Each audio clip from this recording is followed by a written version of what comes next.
Hello, everybody. Good evening. Jason Sarney here with another episode of the PhinManiacs podcast, and I'm with my co-host, my co-pilot, if we really want to get technical, being that you are a Air Force man, Drew Welch. How you doing, Drew? I am doing great. Had a great weekend, had a great week, and we are at it. It is Tua time, and everything, it looks beautiful, blue and aqua. The sky is aqua. It is beautiful.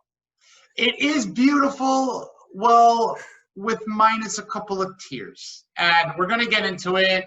Ryan Fitzpatrick, yesterday at a press conference, did something that I really did not expect, Drew. And for anyone that's watched it on YouTube, I thought that we were watching a movie. I thought that we were watching like the end of this movie that everyone is just like, I'm just in awe of this man just bleeding on a Zoom session, his heart out. I felt for him. I understand it. I want to get your take on it. And, it's just one of those unique situations that I think has never happened really before like this. What are your thoughts on this whole thing? I respect the heck out of the fact that he just laid his feelings out there. He could have just bottled them up and said, no, that's fine. I'm fine. It's not a big deal. He just explained how he felt. I don't see anything wrong with that. Okay, I wanted to be the starter. I thought this was my team. I thought this was my year. I felt like this was my year.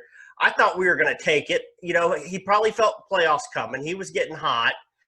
And then Tua goes in, and he's like, good. Okay, he's got some cleanup time. Obviously there's going to be I'm sure there's a little bit of apprehension, because he's always been good at being the background guy. But, I'm sure there was a little bit of that. Well, we'll see.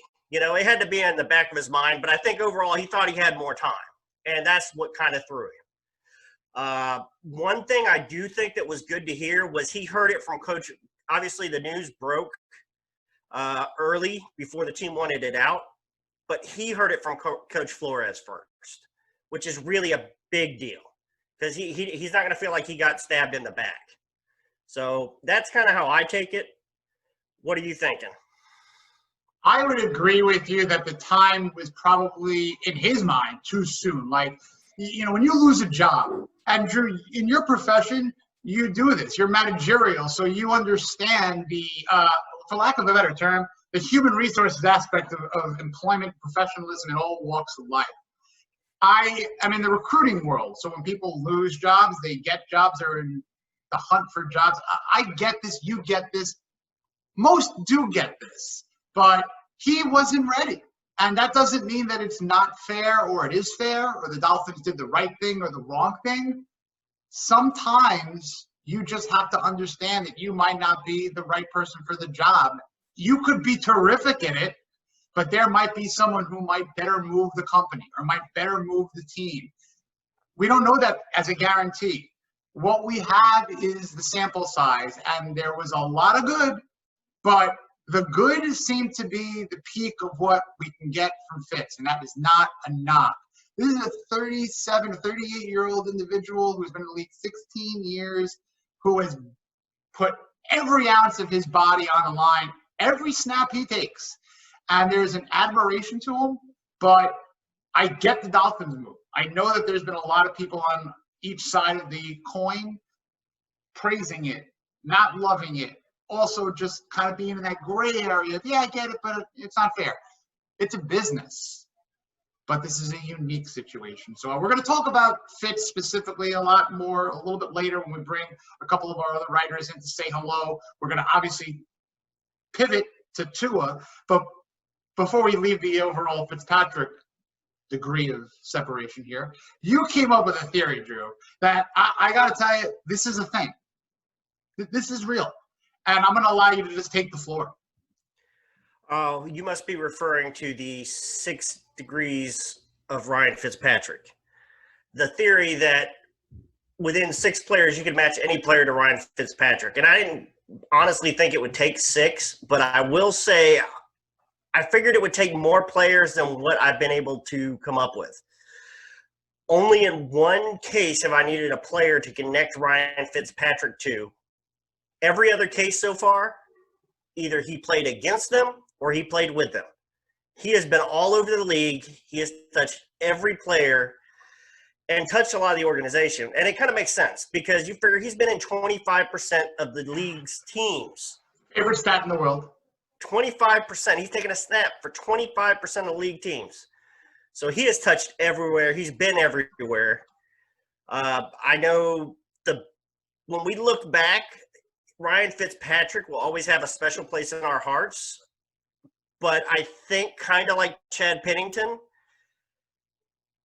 deep down, he'll be the Bills guy. Because he was there for 4 years. But that doesn't take away from the fact that, he touched us, and he was great here. And I've got friends who are Tampa Bay Bucks fans, and they love him. And he's loved everywhere he's been. He's loved by 8 different fan bases because he's just such a trip. I think it's amazing. I mean, it's a heck of a career to celebrate. I mean, there's a few other guys, but even Josh McCown, bounced around the league, but he never got the starts. I just wanted to talk about Fitz, just a funny kind of connection with, a great Camarillo, who was a guest on the Fish Tank, was a guest. I got a chance to speak to him. It doesn't really take necessarily much to be extremely loved in this fan base. And Ryan Fitzpatrick, I think, has earned that. And he doesn't necessarily have like a signature game winner or something crazy like a walk-off win like Camarillo, but he has just that grit and that ability to just say, look what he's doing, oh wow, yeah, and it's just, you love him. You love the smile. You love that grit again, that determination. And he's a guy who I'm always going to root for. But watch on the sidelines. He's going to be that same Fitzpatrick rooting for Tua. And he's going to accept the job. You saw it last Sunday. Getting the crowd going. It's Tua. Get what you want. Talking to not Omar. What's the other beat writer? Did you see that session where Safed? Yeah. Safed. I don't know why I couldn't think of his name. Talking to Safed with that. Oh, you like that number 1? You like the way it laid on his chest? It was freaking hilarious. I mean, you can't not like the guy. I mean, I think he's one of those guys. I think if somebody showed up to shut his lights off, they'd leave. Like the lights aren't shut off, and he bought him a drink or something. He's just one of those likable guys. Especially with sadly, we probably won't see another shirt performance after a game. But you take the good with the bad. Maybe he'll talk Tua into doing one. That would be great. I mean, maybe if they actually come out with a dual shirt, like a buddy shirt situation, that would be nice. They could market it. But look, I do think that after the smoke clears, Fitzpatrick will settle into that. He's not being traded. I would be shocked and kind of appalled if he's traded because, look, you might need him. Let's just say that. God forbid, whatever you might want to say from that. But, I do think that Fitz is going to gracefully hold the clipboard, tutor Tua, mentor him, but that guy is going to have his helmet on. I mean, you watch, because he might be that guy walking up and down the field cheering, but if you watch Coach Flores, there might be a white angel over that shoulder a lot, just there if need be, and that's going to be Ryan Fitzpatrick, because he said something in that press conference, and right after this quote from Ryan, or this paraphrase, I'm going to let in Shawn Williams, one of our newest writers for PhinManiacs. He's going to give his Tua takes and Fitz takes. But, you listen to Fitzpatrick, and he basically said he will be ready if this, if in 5 years he can be out of football, be in the stands, be called in, not having thrown a football, and he'd be ready to go. So that's not a man who thinks he's done with football. We, or some other people, might think that he's done with football. Not in his mind. And that's where he's at. He does not think he's thrown his last professional pass. So I'll leave it at that. I am going to now bring in one of our newest PhinManiac writers. He's got a couple of terrific pieces out there. Extremely gung-ho, upstate New York, Western New York.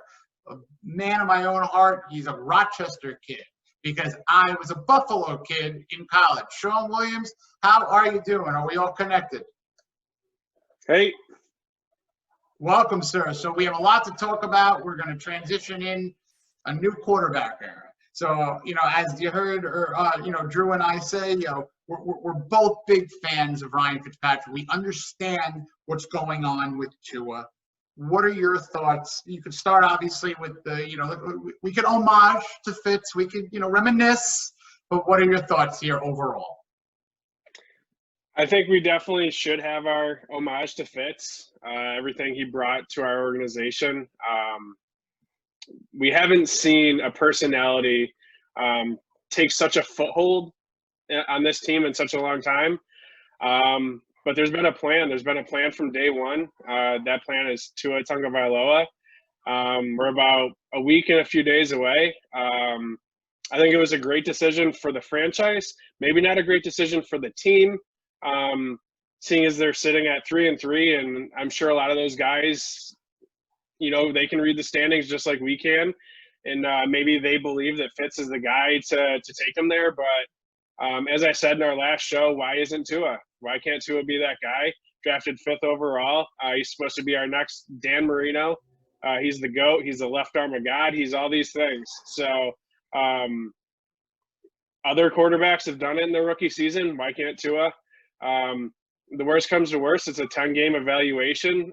Then we know what we want to do with our first 4 picks in the draft next year. I couldn't be more excited, and I think it's a great decision by Flores. Well said. Drew, let's talk Tua. I mean, let's tell us what you think. So I think something else that can be said about Fitz first is, and this was something brought up by Kyle Krabs, and I think it's totally true, and I've been thinking about it all day today since I listened to the episode. Fitz is fun, and this fan base needed some fun for once in our freaking decade to actually just go out and enjoy some football. And when you think of the end of last year, can you think of any other QB other than maybe Gardner Minshew that you bring in, wins 5 games, or maybe wins 3 games, or however that turns out, and you actually had fun watching the games at the end of a losing season because you knew we were flipping the page, and then you had fun watching Fitz in these games. Fun. It's fun. People say what they want about Ryan Tannehill. How much fun would Ryan Tannehill have been last year? None. How much fun was vanilla. He to watch? Yeah, it just at least, as you're going down and you're down by 21 and it's the fourth quarter, Fitz is out there and he throws a bomb. You get excited. You watch it. He does his little run things or whatever he's doing, and it's fun. So if nothing else, Ryan Fitzpatrick, I know you're not going to hear this, but if you ever do, thank you for the fun. That was beautiful. That was great. I mean, basically, that's exactly what he was. He was an injection of life in a much-needed time that pretty much was, like he let this franchise rise like a phoenix from South Florida, And this man is he lives in Tampa. He's going to be there. He's going to be around town. Who knows what's going to happen. But, yes, thank you, Ryan Fitzpatrick. But I got to talk to him. It just is what it is. And I think that the reason why they brought him into the starting role is because he's going to be able to make throws that Ryan can't. And that's as simple as that. And he's ready. 100%. He's clearly ready. It's like, you know what? This offense had some spurts.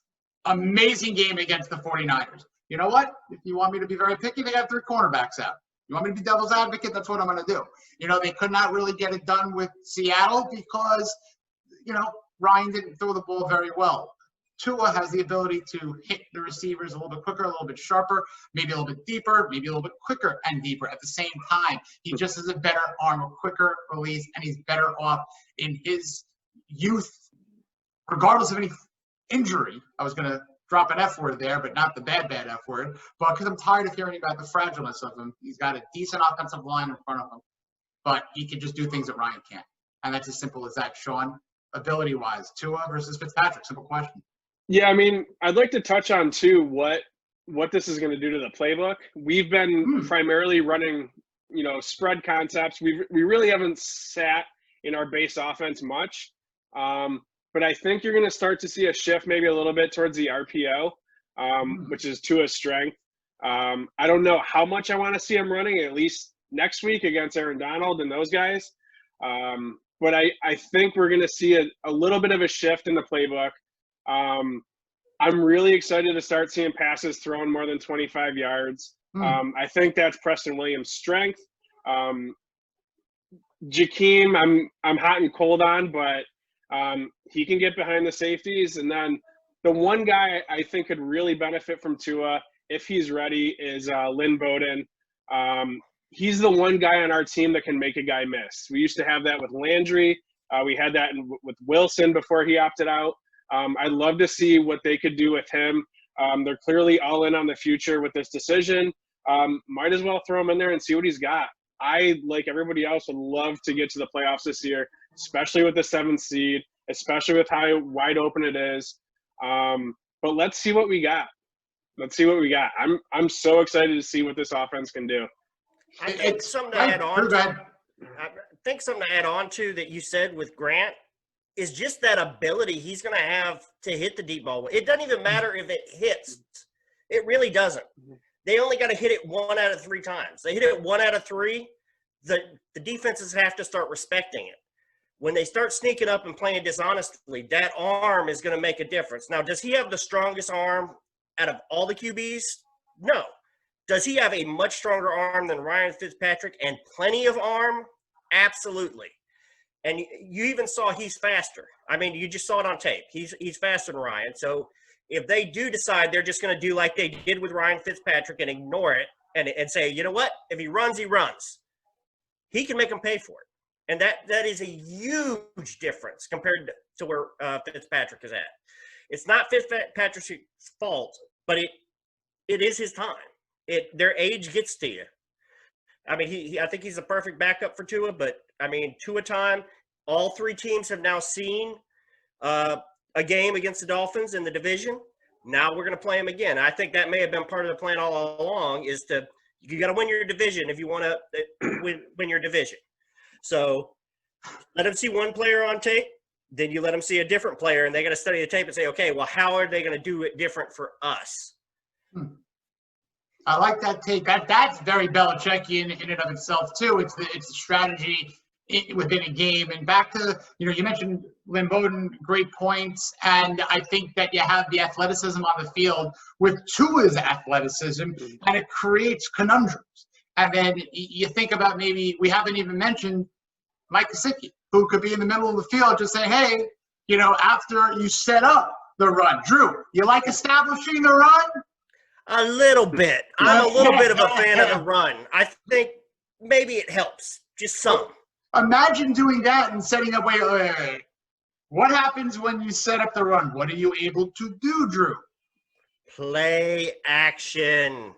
Have you seen much football against the Dolphins lately that when people utilize the play action pass, who's usually open 15 yards down the middle of the field? Virtually everybody. That's 25. But 15, Gesicki. Tight ends. That we're going to flip it on.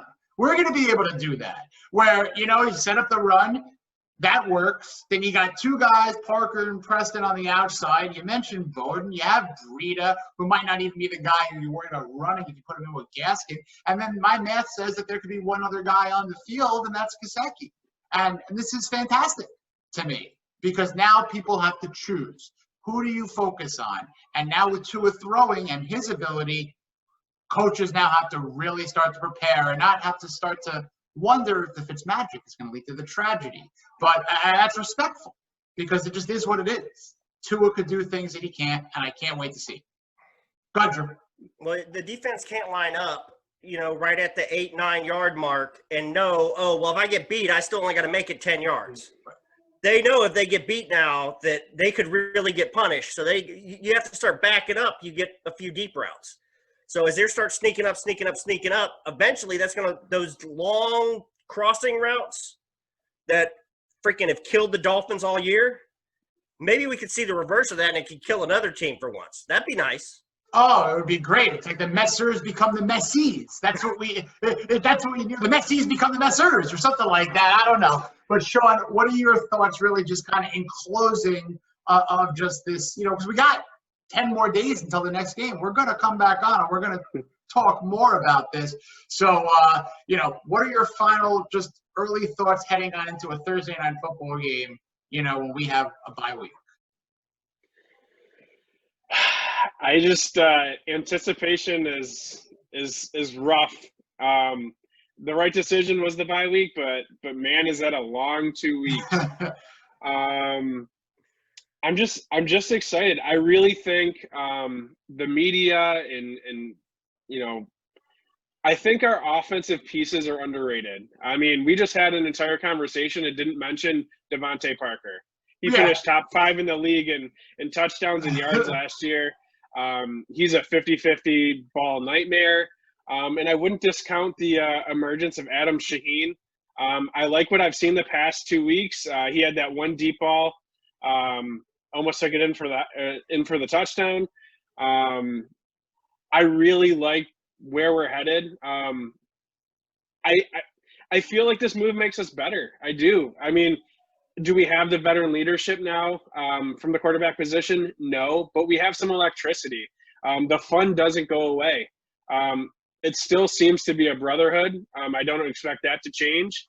And I know we all want to talk about Tua, but I'm still very excited for this defense and where that's going. Especially with the added rest for Van Ginkel, for Van Noy. It'll be exciting to see our pass rushers keep coming on. It was a rough first couple weeks, but we get a lead and we start pinning the ears back and we come for the quarterback. And Byron Jones is healthy and he's got another added 2 weeks of rest. So a lot of positive things. Couldn't be more excited. That's well said. And you know what? It's a time period where the Dolphins, we need a break. But it's a break that we're anticipating. We're going to come back like wildfire on that Week 8 home game against the Rams as a fan base, and it's a hot ticket. If you're lucky enough to be able to get into the building there, that's just going to be an absolute joy to see. So, Shawn, get us out of here with what you're doing on PhinManiacs, and you have some great pieces out there already, and I'm sure you have some other fun things in the works. Yeah. I am writing pieces. I don't necessarily have a niche. I like telling stories. So I'd like to find a way to bring that to the Dolphins outside of, just the normal recaps, preview, stuff like that. I want to tell a story about this team. I want to tell a story about the players. So I have a few cool ideas in the works. I'll be writing tonight after dinner. I just got home from the gym. So I got some exciting things coming to the PhinManiacs. You guys will see that soon for sure. I love it. I see it on your face, and nothing gets the creative juices flowing like a little good workout here. So I know a good thought process when I see one. So you're in the right place, buddy. We're happy to have you. And my co-pilot is going to help us fly this baby home. So thanks very much, Shawn. And everybody, keep your eyes and ears peeled for him out on PhinManiacs. So thank you, my friend. Thanks, guys. Have a good night. You got it. So, Drew, that's great, man. Shawn is fantastic. Love having him on board. And really, I tell you, hit the ground running and is ready to really give his thoughts on this team. And I think everyone in this fan base is excited. And that's what this did. Go ahead, Drew. Oh, I honestly thought you paused there for a second. I thought you paused like we were having a Zoom issue. Sorry. No, the only issue I still have is that I feel bad for Fitzpatrick. But other than that, I'm all systems go. I think it's great, and especially the writers that are all writing right now. I mean, PhinManiacs is blowing up with articles. They're just coming all over the place right now. It's pretty cool. The Fins, everything is blowing up right now. Dolphins are blowing up right now. We're national media news for the first time, other than everybody and their brother making fun of us at the beginning of last year, for the first time in a long time where people are legitimately talking about the Dolphins. And Steve Ross, I am sure, is thrilled because he saw that 30,000 people tuned in to see Tua, and he called Adam Schefter and said, "Hey, Adam Schefter, Tua's the new starter." There you go. There's your scoop. Then he told Flo. This is not a fully endorsed statement. This is Drew. Yeah, no, never take anything I say seriously, especially it involves people like Adam Schefter. I don't run in those circles. But I will say what you said was exactly true, because I don't care if you spell Finn with a P, H, with an F. I don't care if you're a maniac, if you're an absolute, whatever you are. This is the time that we've been waiting for. If you're a writer, write. If you're writing for yourself, write. If you're doing it for someone else, keep on doing it. This is amazing. I can't wait to see more people talk about the Dolphins, because we're not a laughingstock. We're a team to be reckoned with. People are coming on board, and you know what? I don't really care if people are bandwagon or this or that. Stay in your lane. If you're a Dolphin fan, enjoy your ride, because this is what we've been waiting for. Tua is driving. Fitz is driving the fan car. And that's what we're going to realize. And I truly, honestly believe that when we see that first touchdown pass, oh, man, is that ball going to be worth something. But that first touchdown pass, I think you're going to see Ryan Fitzpatrick, if he happens to be sitting, jump up like he's got a firecracker on that bench, because there's going to be excitement there. And I'm excited. Drew, I can't wait. Same here. I cannot wait. I just think back to the first smile after Tua ran and threw that pass, and you got that little smirk on his face, and you could tell he's like, oh, I got this. Welcome back. It's just awesome to see. I mean, great guy. I'm thrilled. I mean, I can't think of a more talented quarterback for the way we intend to use him in the league. It's going to be great. It's what we've been waiting for. It's kind of one of those careful what you wish for. Well, everyone wanted Tua. It's here. So let's enjoy the ride. Let's embrace it. Fins up. Check out PhinManiacs. And Drew, what else can you say before we say goodnight? I don't think there's anything else to say, but let's hurry up and get to next week and fins up. Let's do it, everybody. Take care. Have a great night. We'll see you on the next ride. I'm Jason Sarney for Drew Welch. Fins up. Take care.